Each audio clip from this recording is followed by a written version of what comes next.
I'm Logan Crawford, and right now on Spotlight, I'm honored to introduce you to Cleveland Eason. He is a dedicated military veteran with more than 23 years of honorable service.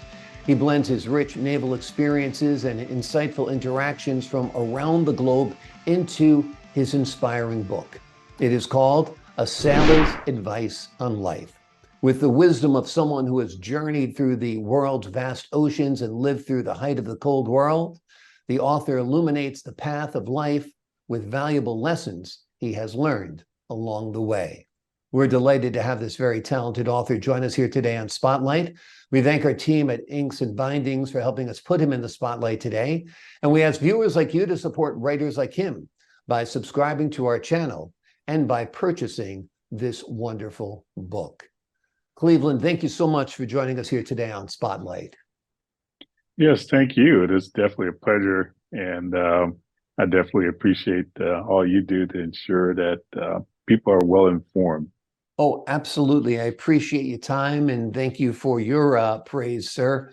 Let me ask you about your book.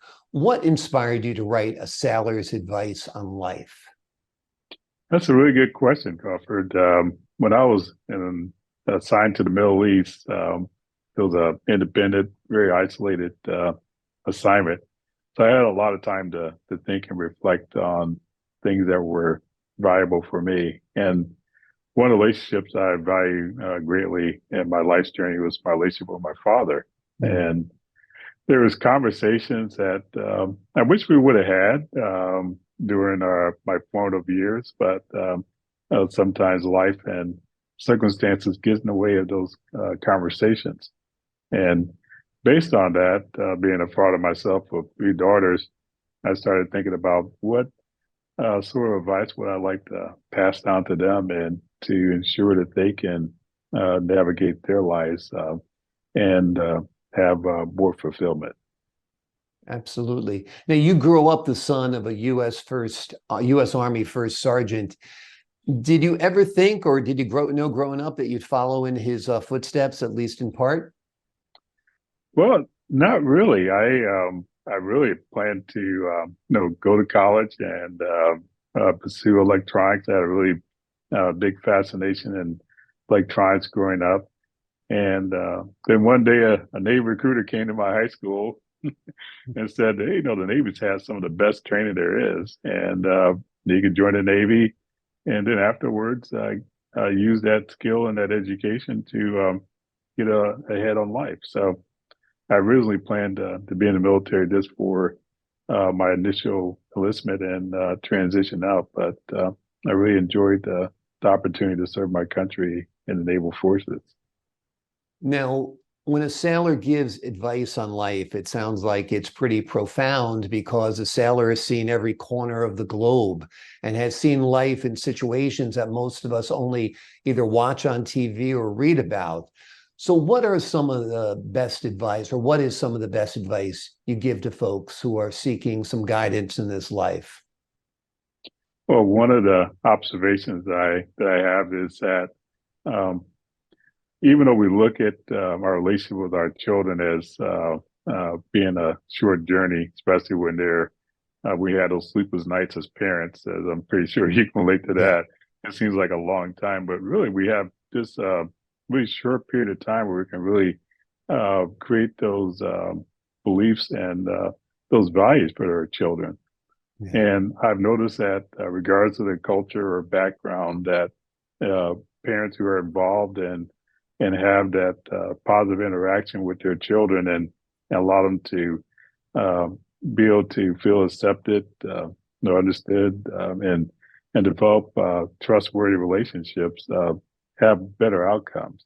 And so that's one of the things, regardless of where you are, what continent or what culture or religious background, that interaction with that family or that environment that you're introduced to has a big impact on your initial trajectory. Yeah. When you think about it, we have 7, 8, 9, if we're lucky, decades of life.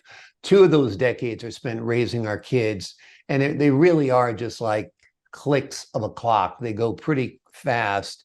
So you really need to enjoy those years, appreciate those years, and invest whatever you can in your children. And those are tough years because generally you're young too, and you're starting out and building a career and have distractions. I'd imagine being in the military was tough also with parenting and so forth, right? Yes, it was, especially for the oldest of my three daughters, and that was actually one of my primary reasons for deciding to retire when I did. I recognized that during some of her late adolescent, preteen years, I was deployed and spent a lot of time away, and I didn't want to miss that final season of high school for her. I wanted to be available and to be able to help guide her through that phase of her life. Absolutely. That was wonderful of you. And I'm sure she appreciated it, even if she probably didn't seem like she did at the time. Looking back on it now, I'm sure she's glad Dad was there during those very important years. What was it like for you writing this book? It was very introspective. It gave me an opportunity to look at the relationships that I had.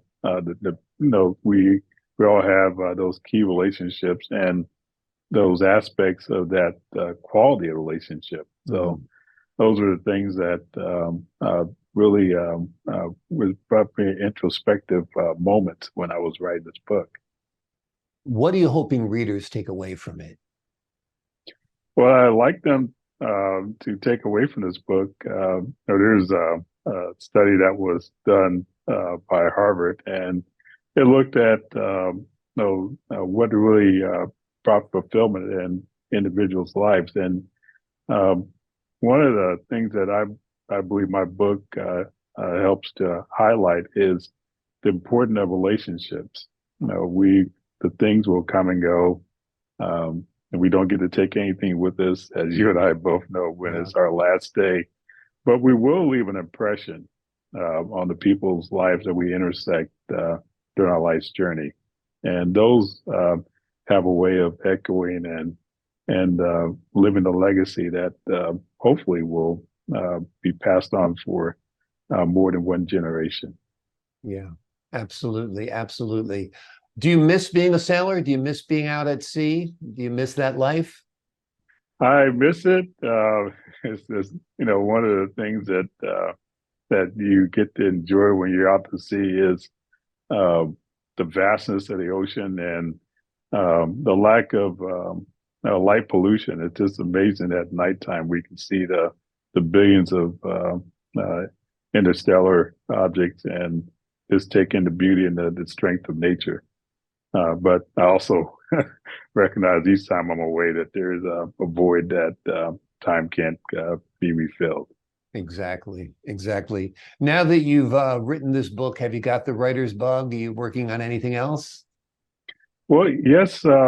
Actually, this book I'm in the process of reintroducing.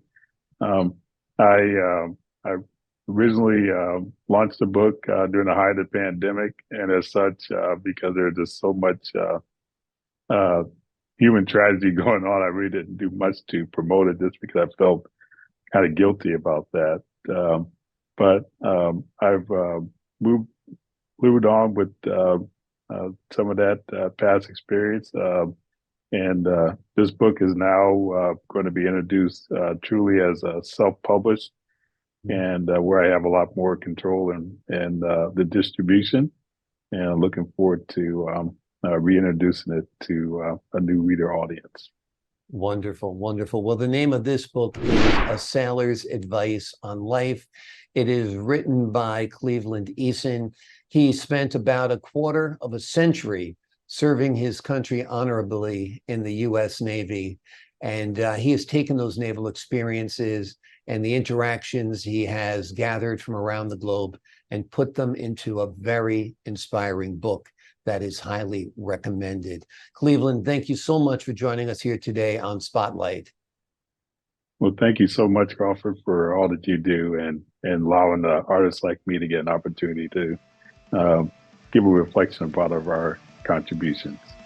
Thank you so much, and thank you for your service, sir. Thank you. Thank you. And to the folks at home, I'm Logan Crawford, thanking you for your time, this time until next time on Spotlight.